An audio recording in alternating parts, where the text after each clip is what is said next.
Утре Советот на општина Кочани ќе ја одржи 32-та седница на чиј предлог дневен ред се вкупно 21 точка. Седницата ќе започне со верификација на мандат на член на Советот на општина Кочани, пошто следува годишниот извештај за работењето на Центарот за развој на Источниот плански регион и годишниот извештај за спроведувањето на програмата за развој на Источниот плански регион за 2022 година.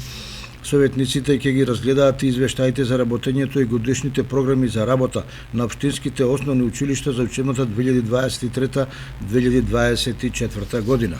Ќе се расправа и за давање согласност за формирање паралелки со помал број на ученици и комбинирање на паралелки во општинските основни и средни училишта и давање согласност за паралелки со продолжен престој во општинските основни училишта.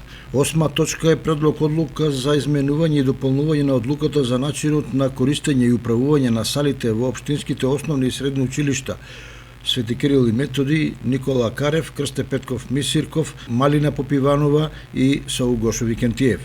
Потоа, годишниот план за вработување во комуналното јавно предпријатие Водовод за 2024 година. Предлог одлука за разработка и спроведување на проектот за зелени површини до намалување на аерозагадувањето и предлог одлука за користење финансиски средства од постојната резерва во буџетот на општина Кочани за 2023 година. 12-та точка е годишниот план за вработување на општина Кочани за 2024 година.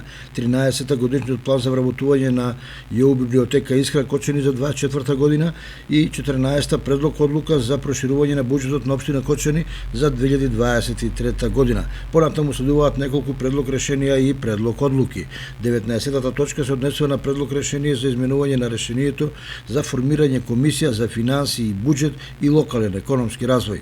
20-та на предлог решение за изменување на решението за формирање комисија за мандатни прашања, избори и именувања и 21-та на предлог решение за изменување на решението за формирање комисија за комунални работи, планирање и уредување на просторот и заштита на животната средина и на природата.